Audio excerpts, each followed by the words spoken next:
Okay.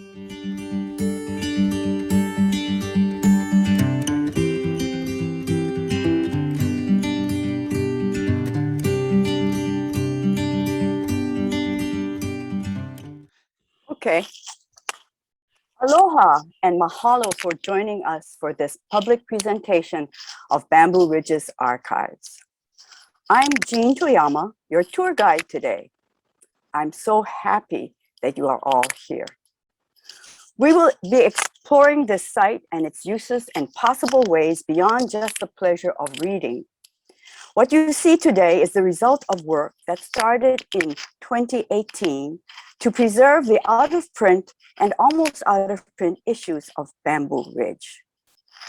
Did you know that Bamboo Ridge began publishing in 1978? Next year will be its 45th anniversary. It may well be the longest surviving small independent press in the US. Certainly it is in Hawaii.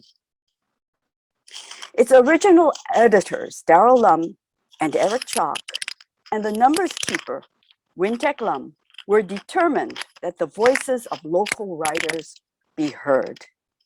It took hundreds, maybe thousands of grant applications for Bamboo Ridge to be what Dr. Stephen Sumida called the keeper of the community culture.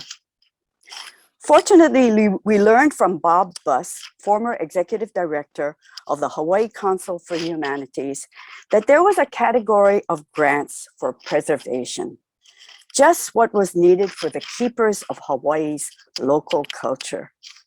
Thank you, Bob. Since then, Bamboo Ridge has received 2 HCH preservation grants. Now we have digitized altogether 62 issues.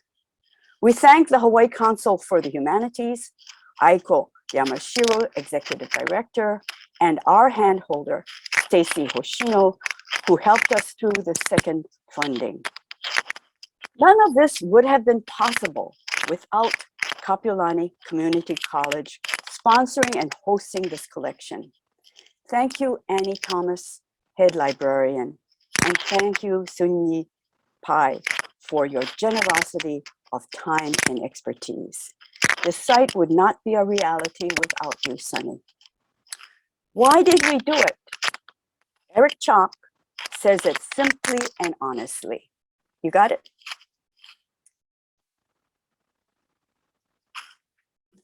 There is something about that sense of eternity that was always part of the whole project of Bamboo Ridge. And so we are going digital. And I hope that's for eternity. Okay, you can see on this opening page, collections within this community. You see here, general contents. By the way, if you have any questions, please use the chat box. And after Wintek's presentation, we'll be able to answer them, I hope, or you can answer them. Okay. Click on, yeah, you got that. Now we have 62 issues that have been digitized, but you can see that there are only 10, maybe now 11 that have been mounted. Why only 11 if 62 have been digitized? Well, it's a question of copyright. Bamboo Ridge needs permission from every author. Can you imagine? Even from 1978. Where are they? Are they alive? Good question, we don't know. According to our numbers keeper, Wintek Lum, there are over 1,000 unique authors who have contributed to Bamboo Ridge through the years. I don't know exactly how many are involved in the 62 digitized issues, but quite a few. Gail Kuroda, the librarian on this project, and her assistant have been working as fast as possible to get these permissions, but it takes a long time. While I'm at it, I would like to thank the people on the Preservation Committee, and they include Gail Kuroda, our librarian, Wintek Lum, who keeps us straight in the numbers, Joy Kobayashi Citron, who does everything else, and Ken Tokuno, our grant writer. So thank you. Click on Bamboo Ridge Archive Reception. Have you got that at the top? Yeah. This archive reception was held real live at the opening on February 13th, 2020. And we had lots of Ono food, good camaraderie. And then there is also the first essay by Wintek Lum. You can click on it and you can get view and open, and you'll see the article. The first one, I think. Written by Wintek Lum. And he gives you all of the ins and outs of keeping track, the numbering and the complications of the numbering and keeping track. Then there is on the same site for the reception, click on Juliet Kono's talk. She thought it was a birthday party, and yes, it was. It was a birthday party for the archive. And we learned from her essay that even at that time, a class in New York was already enjoying the benefits of the archives, and they were reading her work. Now, this is one of our purposes for this archive. We want to see the schools in Hawaii, the classrooms in Hawaii, start downloading the books that were written about Hawaii in the past and in the present, so that they can learn something about what we were and what we were becoming. The last one is by Eric Chalk, and he gives us the laughs and tears about putting out the issues, some of it by hand. And Eric, would you like to show his quote, Misty? We were young and we thought we could change the world, and we did a little. We added some literature to it, voices and characters that hadn't been heard from before. And with Bamboo Ridge, we provided a venue for writers to express their particular worldview with a focus on the local lifestyle that we could see was already disappearing. So this was in 1978. If it was already disappearing then, we need Bamboo Ridge even more now. Also listed under collections is Bamboo Ridge Readings. But if you click on it, there's nothing there. Because, you guessed it, it's a question of copyright. Now, these are actual voices that you can hear of the readings that were recorded way back when, of the authors or their designated readers who were reading to an audience. So you can hear how they read their pieces. Now, look at the next screen, browse the community, and you see that list of authors. Let's click on Wintek Lum and his expounding the doubt points. Now, I chose Wintek because he has had 600 downloads in this short period of time. And if you click on Wintek, expounding the doubtful points, you can see that you can download an EPUB or an Adobe PDF. You click on it and you get it right in your hands. And you can even send it to a friend if you like, by looking down and seeing that you can recommend it for somebody. You see that? How neat is that? You can give gifts right away to your friends. Now, I'm going to ask Sunyeen Pai, our vital link to this archive, to give you the background of this D-Space platform and a few words about the statistics. Sunny? Hi, everybody. Thank you for having me here. And I just want to add that it's been a really great pleasure working with Bamboo Ridge. You folks are doing an amazing job. Jean asked me to go over the statistical features of this site, but as we had discussed, I'm going to briefly mention a few FAQs about the software. This archives is physically located at the University of Hawaii at Manoa Library. So a lot of people think of it as Hamilton Library. The hosted software is called DSpace. It's an open source software. Kapi'olani Community College Library is providing a home space, for lack of a better term, and librarian support, which is me, for these collections. For the journals, I work primarily with Gail Kuroda, who's done a yeoman's job with the metadata and copyright work. I'd also like to thank library LIS students Jason Ford and Jade Sunouchi for their excellent help with the metadata and other work concerning this project and also the other Bamboo Ridge projects that you just took a look at. DSpace, the software, is one of the most common platforms used worldwide for digital libraries at universities.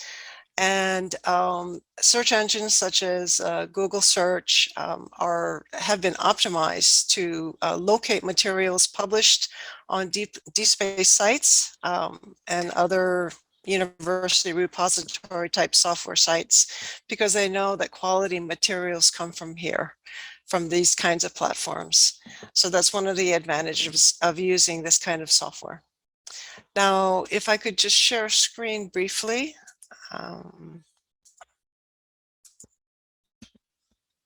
So for this is the landing page for our DSpace website, Bamboo Ridge Press, which you just took a look at. And I'm going to go straight into the journal collection, which was the first collection that we set up. You'll see here on the right side an option to go into collection statistics. DSpace, at least as far as the user perspective is concerned, collects basic information such as views and downloads. So I'll click here in case you folks want to use this later on. So this is the general statistics page. I'm going to change this. That's interesting. I'm having a little difficulty with the mouse. So that the data range starts from 2019 to March 2022, and I'm going to refresh this. Basically, this is our way of asking DSpace for an updated view of the data. So for here, we'll see as you scroll down slowly, it has a map, line chart of downloads and views by month. And the line chart actually covers the entire period of time. So you can see that we started working on this in fall of 2019, all the way up to March 2022. The pink lines refer to the number of views, and the greenish teal lines refer to the actual number of downloads.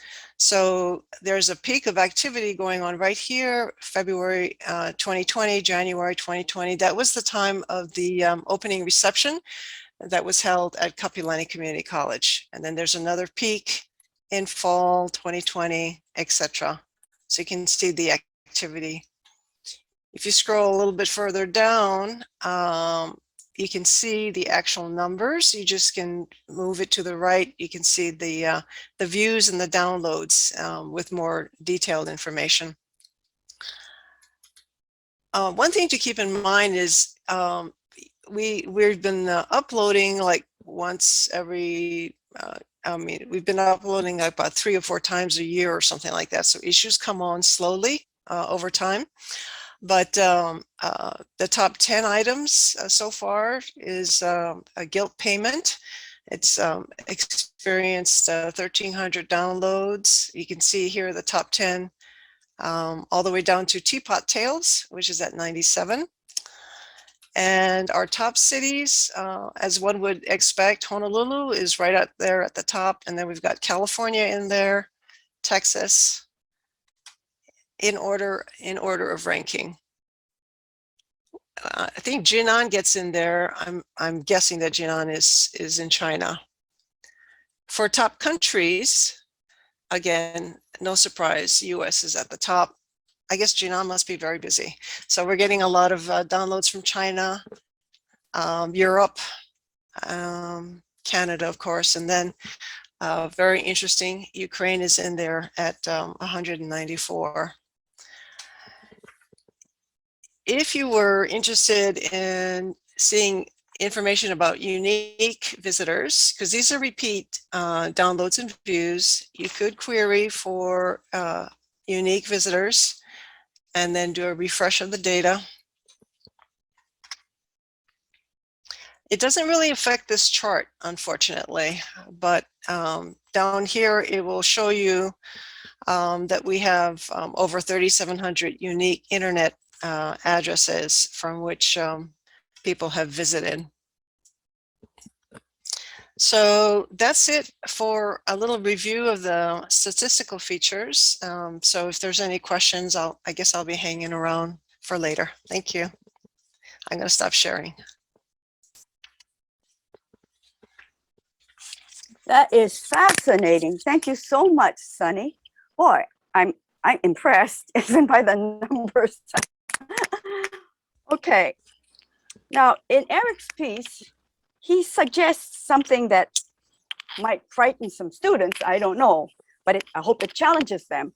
But he suggests that some imaginative professor or teacher somewhere will think up some kind of project that will be so exciting to the students that they'll come running to our site to find out how to write their paper, finding out the influence of Bamboo Ridge, the kinds of people who read it.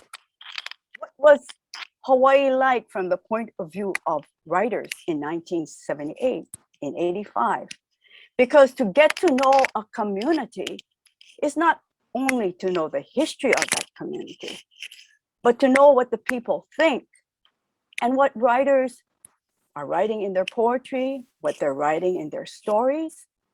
Because when you think about a repressive government, what is the first thing that they do? They imprison their writers, because the writers give a sense of freedom to the people. So teachers are going to be inspired by the fact that they can go down 45 years in the past and see what writers in Hawaii were thinking. So I'm going to ask Kent Sakoda, president of Bamboo Ridge and teacher at UH Manoa, to give some of the possible things that teachers might inspire their students with. Okay, Kent? You got 15 minutes. Oh, you got more than 15 minutes.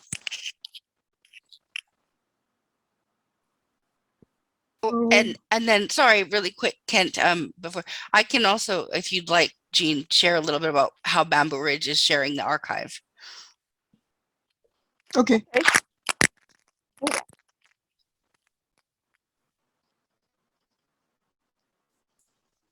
Go ahead. Go ahead, Misty. Oh, you guys want me to go first before Kent? Okay. Sure. Yeah. All right. Okay, so let me just share my screen here. Some of the ways in which Bamboo Ridge has been, sorry, let me close all these out, has been sharing the archive is through social media and through our website by creating content with the archives, content. Here's something from Instagram. We were sharing Wing Tech Lum's book, and you can see everybody loved it. We've got a bunch of hearts for him. And so we're just taking a little bit, oh, oops, sorry, and sharing parts of the book. And then obviously, encouraging people to go back to the archive and try out different books and things. Let's see here. That was for Wing Tech. We've done some for Juliet Kono as well. Let's see this one.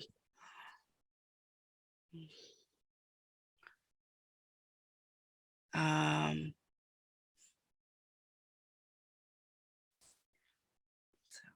here, hang on just a second. This is one we did recently. We also do, for different things at Chinese New Year, a specific piece from Wing textbook for Chinese New Year. We did something for Girls' Day. This is one of the more recent books that was put up into the archive. So to celebrate that, we featured it on a post and just took some screenshots of the poems and illustrations that were in the book and are sharing them this way via social media and getting people's feedback. Susan Schultz said that she had wrote an essay about internment poetry in Hawaii and shared that little tidbit with us when we posted this. Let's see here, hang on. We also use the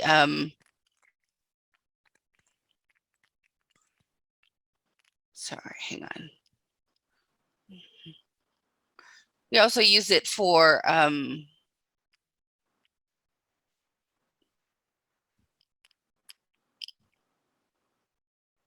website. And this is a feature for Father's Day.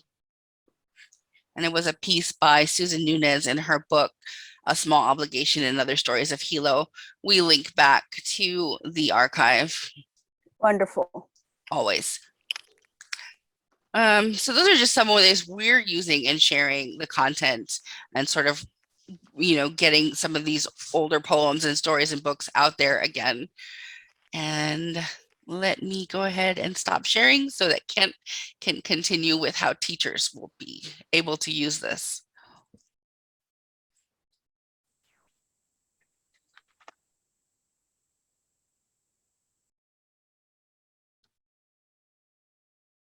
Go ahead, Kent. Take it away. Okay. Hi. Let's see. I'm gonna share a screen. Everybody. Let's see.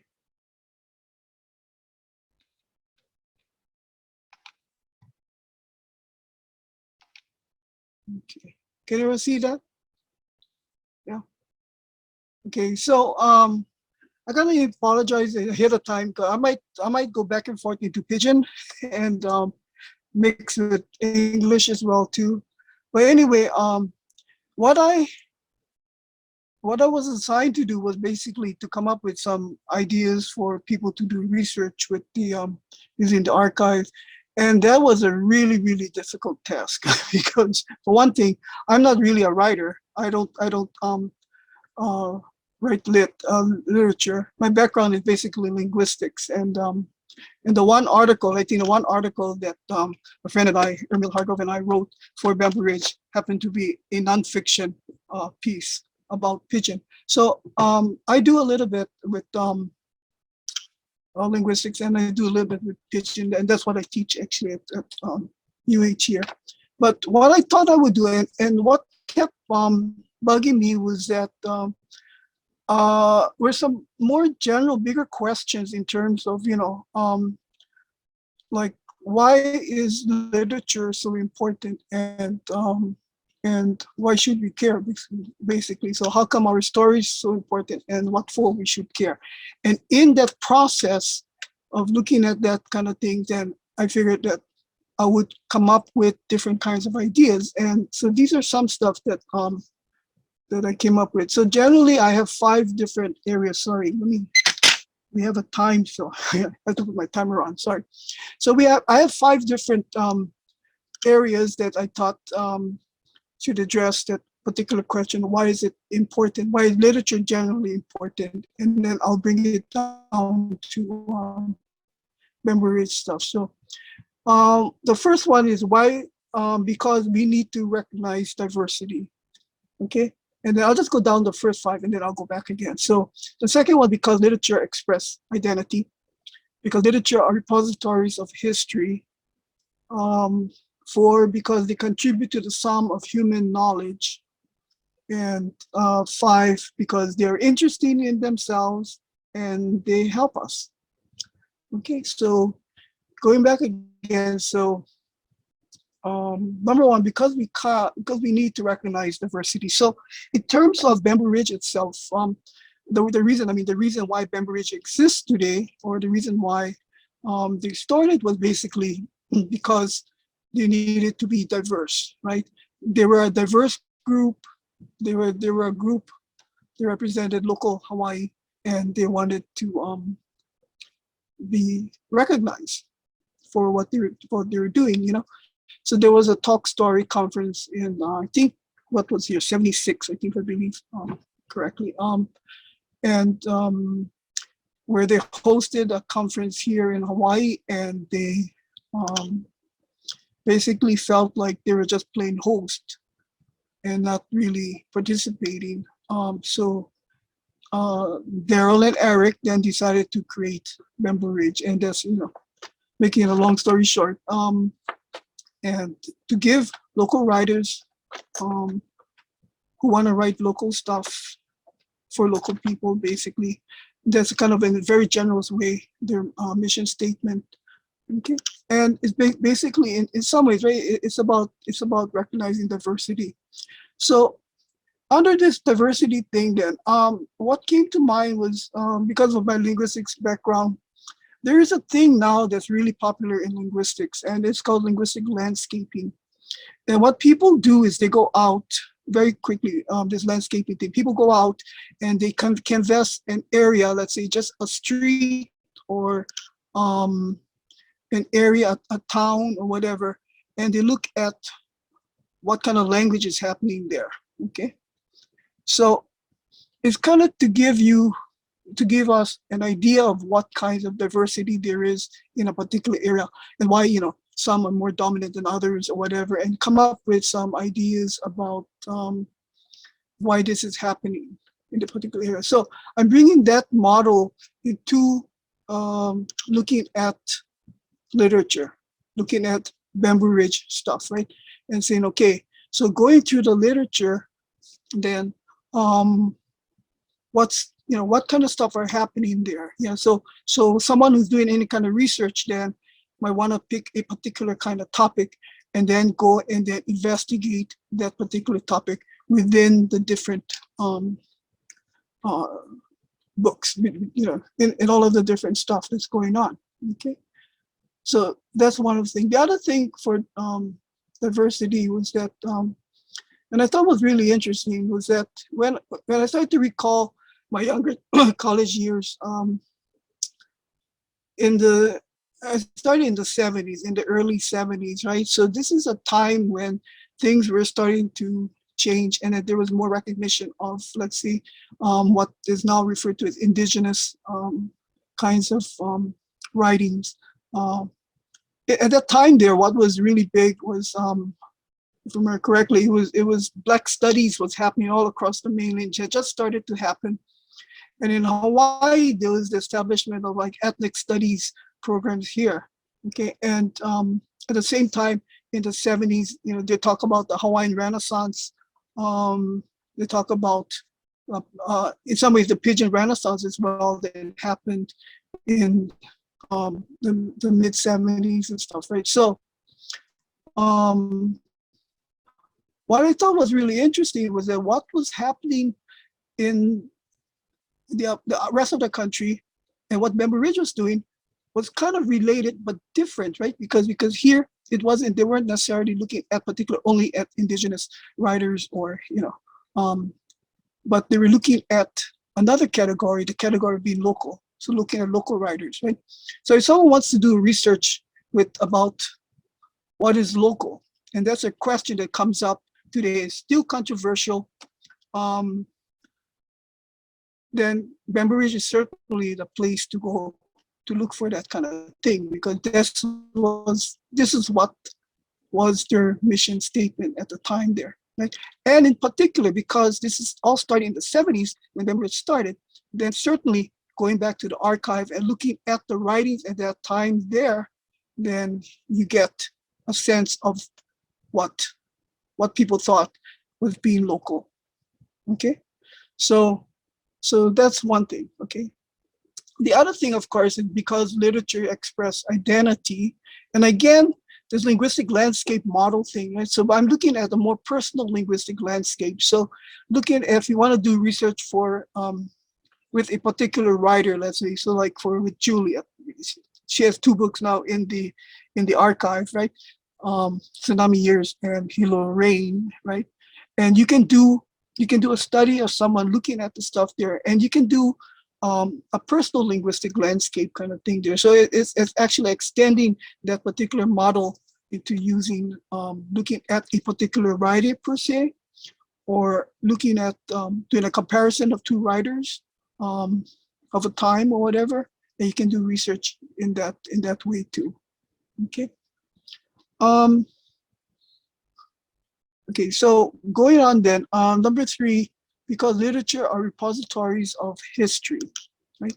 That's the one thing that when I looked up literature, I Googled literature, and well, one of everything that they read always had something about history, right? The literature encapsulates actually history in some way or other. Every writer does that when they're writing their stuff. So I have here, literature teach us about history. They tell if we don't learn history, we're going to keep doing the same old thing over and over. So if you look through one literature kind of eyeglass, you can see the history. Much more interesting, you learn them in one context than trying to memorize just facts like that. So even though the book, fiction and mostly focus on a special event, the reader going to get exposed to perspectives from the time the text, when get created. So what they write 45 years ago, maybe going to reveal different truths than what they write today, right? Right. So you have that kind of, that's important, right? And of course, the other thing again is this linguistic landscape thing again, but in the temporal and spatial type thing, right? In a writing form, basically. So looking at stuff people have written 45 years ago, maybe looking at the same author going back, and then looking at the author today, what kind of changes happened, right? If the writing changed, has the themes changed, has the voice changed, things like that, right? And you can do a spatial thing as well too, a spatial analysis of stuff. So you're looking at where the person is talking about, right? The description of where they're talking about. So Juliet, I think Susan Nunes, Small Obligation, use Hilo as the area you're looking at, right? So you can look at somebody else who's doing work on a place, a locale as well, and then do a comparison that way as well too. Okay. So now it gets a little more general here, I think, because the literature contribute to the sum of human knowledge. Okay. So literature feed our imaginations, and reading one of the best ways for develop on strong imagination. So while you only take little bit mental work to watch one movie, reading the words off the page make the reader have to create one scene in their mind. So this exercise helps to make the imagination part of the brain more creative and innovative. Okay, so before you guys ask me, so where these ideas come from, right? So there have been studies done here. I just didn't put the study on this here because as for you guys to do, you could do this research, right? Okay, so you guys don't gotta find all that information if you want to continue. So this is a kind of research you can do that's a little bit outside of literature, right? So you're looking, the literary kind of description. So this is something else, but involves literature as well. And then literature encourage us to think, critical kind of ways. So critical thinking is important for live. Can make it more easy for people work through any kind problem like that and try to figure out what real or not. So reading literature, the perfect thing for do do that. Yeah. So one reader got to pick up on details, make connections, and form the kind of opinions for themselves about what's going on in the book. Teachers famous for do that for help the students by going help them understand what's going on in the story and help them develop tools for use later for future careers. Okay, so but let me get through these and then I'll get back to Ridge. Okay, so then reading literature can encourage empathy and help bring about compassion. So they tell reading literature, fiction, literary fiction, especially effective for encouraging empathy. How come? Because when reader gotta get inside the mind of more complex kind characters. So people who read fiction more often can tell more better what other people are thinking and feeling. So all this, not for sure yet, but okay. So the science not totally out there yet. But there's some studies have been done in that area. And of course, in compassion, what you get when you combine empathy with action. So in this day and age, I think this is a really important part, a really good contribution that literature can make, right? Okay, so some more. Sorry. Ken, Yeah. this is Yes. wonderful. You really used your imagination, and I hope you've inspired others. And I see you have lots more stuff, but I'm the gatekeeper. I have 2.5 minutes on my time. Okay. Sorry for interrupting you. Okay. Very quickly. Literature not only make our vocabulary more big, make everybody want to. Okay, and here, in essence, right? So what kind of words locals use, for example? So if you look at pidgin, for example, pidgin words, right? Daryl is really good at this here, so he talk about the phrase like what school you in go, right? And what it means.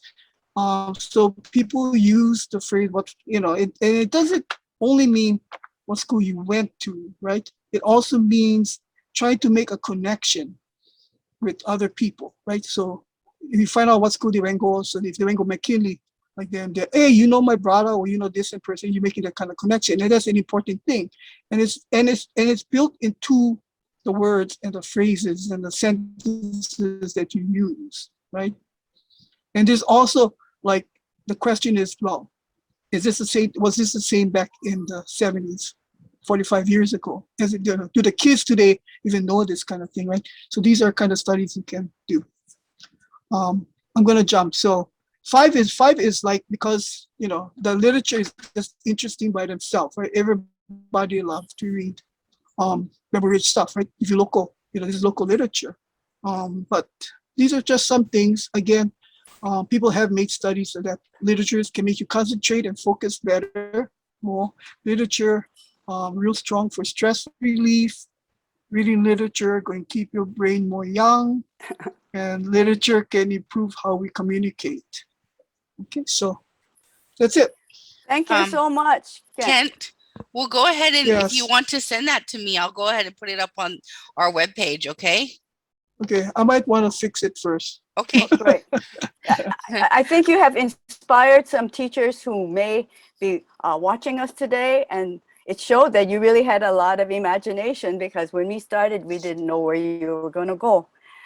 Thank you very much. Now I'm going to ask Donald Carreira Ching, who teaches at Leeward Community College, to say a few words about the beginning of a new project that I think piggybacks with this enterprise. Donald? Thanks, Jean. Yeah, I just want to add to, so the whole research aspect of it. I mean, you can also use in your creative writing classrooms as prompts. It can be sort of jump off into various kind of historical explorations, especially the older pieces in terms of things that they reference. Anyway, I just wanted to add it and throw that in. Thanks. In terms of the oral history project, this is something that was recently started actually just a few months ago, and it really got started mainly because after the passing of Bamboo Ridge president and very prominent literary figure within the community here in Hawaii, Murihara, there were several discussions around documenting the stories and histories of local literature here in Hawaii. And from those discussions and kind of as an extension of this preservation project, this oral history project began. And what it essentially is that a number of us are interviewing some selection of individuals, and I'll provide a few of those individuals in a second, as well as kind of the larger local literature community. The purpose being essentially to document the history of the journal, Bamboo Ridge, as well as to get firsthand knowledge of its inception and impact, as well as a sense of the historical context during its inception and after.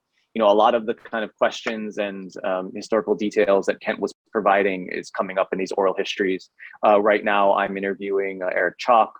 Misty is interviewing Daryl Lum.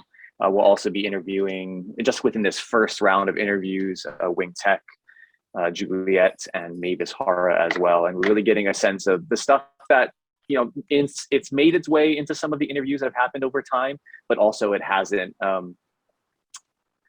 And there's so much I could share now, but because we're going through the process and there still has to be, you know, some things kind of taken care of before I can do that. Just so much information to learn about, just, you know, the 10 years really before between when Eric and Daryl graduated high school to when Bamboo Ridge was formed. Is really just a 10-year gap between that period of time. And so much happened during that period of time here in Hawaii, here in the world, and just between the two of them and in their own personal lives. And so it is really, I think, an important project that's underway now, and really give us a clear sense of some of that context that's been missing or that hasn't really been discussed yet. Ultimately, the main research question really being what prompted the journal's founding and in what ways has the journal impacted Hawaii literature. In addition to the 5 individuals we mentioned, we'll also be interviewing over time. This is a project that will be continuing over several years, most likely. We'll also be interviewing other authors who are involved with the press, scholars, and community members who are connected to Bamboo Ridge, but also local literature and literature here in Hawaii. The hope, at least, is with these early interviews to make portions of the audio available, as well as have some of these excerpts published. It might be something bigger later on, but at least with these first set of interviews, to have it published and available at least within the next year is probably the timeline that we're looking at. Right now, we are, you know, finalizing those interviews, but because there's so much that's covered, you know, I kind of thought with Eric, we'd maybe do 2 to 3.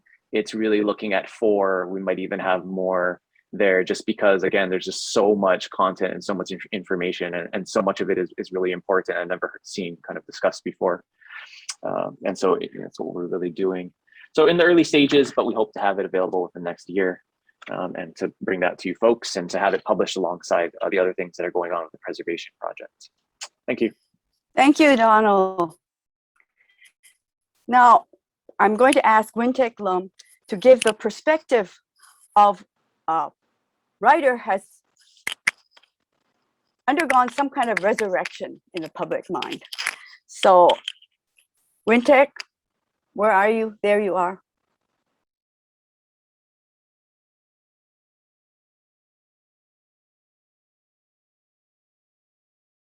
You're on mute, Wing Tech. Sorry, I'll start again. To Li Po. I like that poem, the one about getting drunk, 300 gold cups of wine to drown away the sorrows of generations. In those days, for every poem you wrote, 1 million Chinamen suffered to die. Pen from bone, brush from hair, ink from blood. They were illiterate, you knew, better than words. The liquor was solace enough for them. This poem was written in 1972 in New York City as an attempt to articulate what I had gleaned from some of my early readings of Li Po, also known as Li Pai, and other ancient Chinese poets. The next year, I moved to Hong Kong to study Cantonese, and one day serendipitously discovered in an English language bookstore a collection entitled The Poetry of Tao Qian. It was a translation with annotations by James Robert Hightower of this poet's extant work, totaling about 60 poems. The poet, also known as Tao Yanming, lived around 400 AD and is regarded as one of the early Chinese masters. Tao has been viewed as a recluse because early on he retired from government service out of principle to live as a farmer. In his pastoral setting, he wrote about the natural world around him and is considered part of the field and garden school of poets. He has a whole series of poems entitled Drinking Wine, and so many lump him with drunken immortals like Li Bai. His famous poem, Peach Blossom Spring, may be one source for James Hilton's Utopian Society Shangri-La. Yet, for me, what has been most inspirational are two things. First, Tao wrote in a direct, down-to-earth style without a lot of ornate allusions. Second, and most importantly, he maintained a vision of life which has grounded me for nearly these 50 years. Lifetime Tao maintained is short. In one of my favorite lines, he wrote, "The ancients grudged even an inch of time. When I think of this, I am afraid." Hightower points out that this first line above is literally an inch of shadow measured on a sundial. Tao went even further in another poem. Human life is seldom long, and worst of all is wrapped in suffering. To me, it seemed like Tao did not subscribe to any afterlife, neither the traditional reincarnation of Buddhism, nor the spirit world of China's folk religion, where at Qingming, families offer food and facsimile gifts at the graves of their ancestors. But if there is no such solace after the hardships in this life, how are we to survive? How are we now to endure? Tao was very clear-eyed about this. He wrote, "Die old or die young, the death is the same. Wise or stupid, there is no difference. Drunk every day, you may forget, but won't it shorten your lifespan? Doing good is always a joyous thing, but no one has to praise you for it. Too much thinking harms my life. Just surrender to the cycle of things.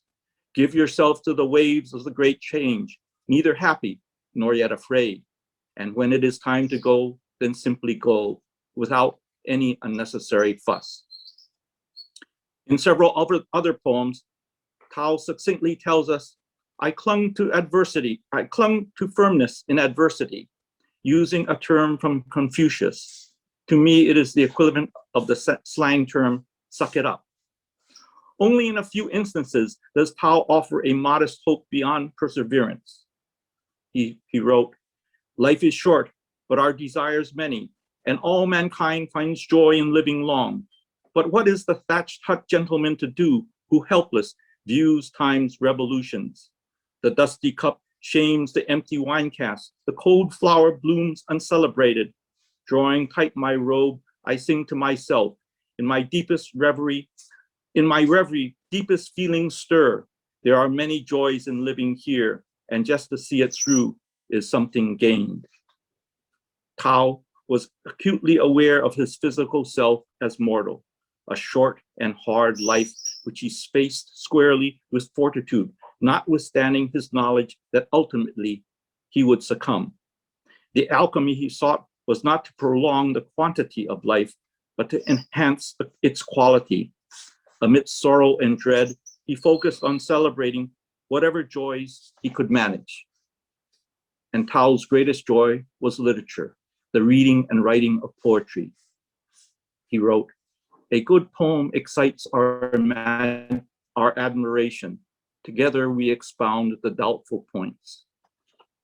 It is not clear to me what Tao thought of his poetry, his spiritual self, facing the same existential limitations.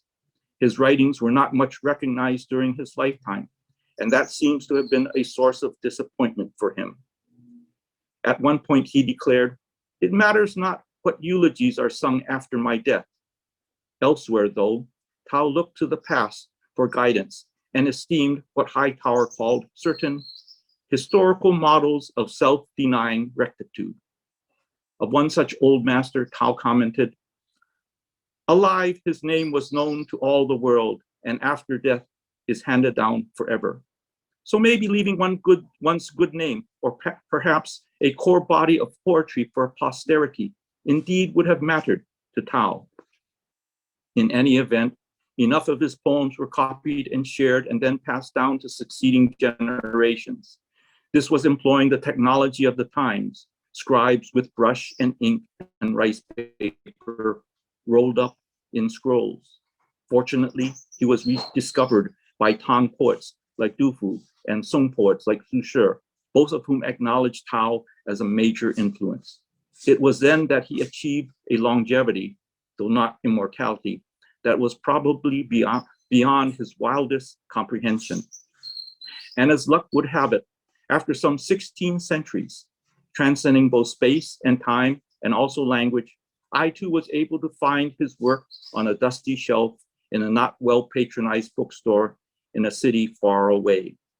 It helped me to articulate my own formative intimations of mortality and suffering, which I have tried to incorporate into my writings throughout the years. My first collection of poems expounding the doubtful points was published by Bamboo Ridge Press in 1987 as its issue number 3435. Tao was one of its two dedicatees, as much of its tenor was due to his long-standing impact on me. It went through 4 printings, totaling 3,744 copies. 10 years ago, there were fewer than 100 copies left. Then, in 2020, the last copies were sold and the press declared it out of print. At the same time, though, Bamboo Ridge embarked on its preservation project in cooperation with Kapi'olani Community College and with the support of the Hawai'i Council for the Humanities. One of the last hard copies of my book was sent to India, its binding removed, and then its pages one by one scanned to be converted into a digital file. This version was then posted on KCC's repository site for viewing free of charge. Since its inception about 2 years ago, there have been over 600 unique hits with downloads from even Romania, the United Kingdom, and Sweden. And I note that today, Professor Boström in Sweden is right now attending this presentation. So I want to personally thank her for her support. This kind of reception, in my mind, is nothing short of flabbergasting. It is a mini resurrection, though nothing compared to Tao's. Still, what I had thought had been forever buried has now sprung back to life. It has, in fact, generated more interest in these old poems than there has been for decades.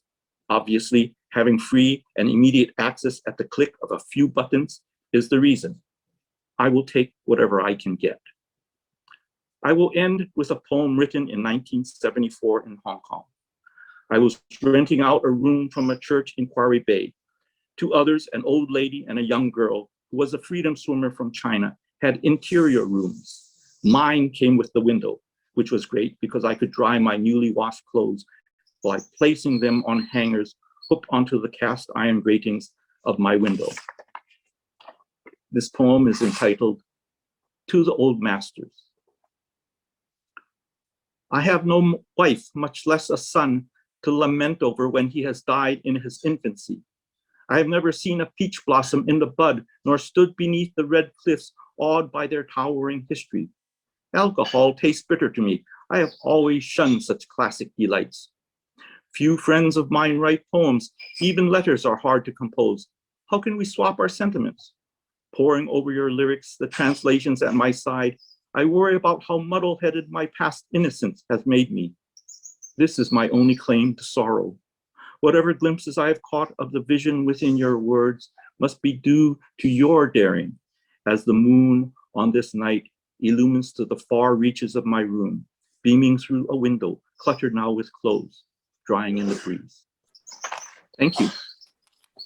Thank you, Wintek, for getting to the heart of the project.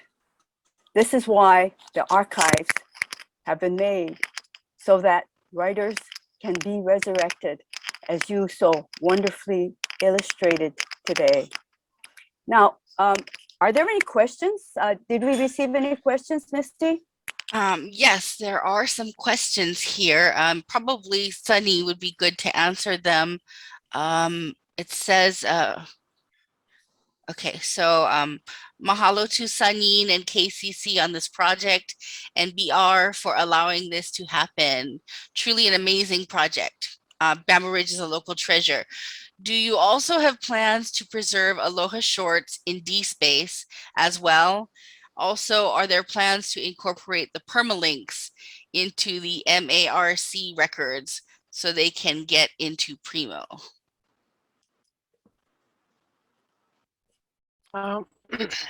Excuse me. We haven't talked about Aloha shorts. So no, the true answer is no. And then incorporating the permalinks into MARC records, that's something that we can definitely look into. And there's another question too, correct? Yeah, Eileen Kane, if teachers download readings from the archive, is it okay to upload them to our course in Laulima to share with our classes? Okay. Okay, so it all depends on the copyright agreements, I believe, that Bamboo Ridge is setting up with the authors, but teachers can definitely, without any copyright issues, and I'm not a copyright lawyer, I should have said that first, but I believe that they can refer their students to the site to use. As far as storing them in Laulima, making it a copy and storing it in Laulima, I'm not sure whether that's would be a legal way of using it. That's a complicated question, and since you're asking about Laulima, that may be something that you might want to check with the University Office of Counsel. And if you want to pursue this a little further, then you can contact me at sunyeen@hawaii.edu. But a lot of it depends on the copyright agreement. Andrew wants us to give another shout out to Sunny and the KCC librarians and the LIS students who volunteered. He thinks is a digital library literary renaissance. Yes. Any other questions?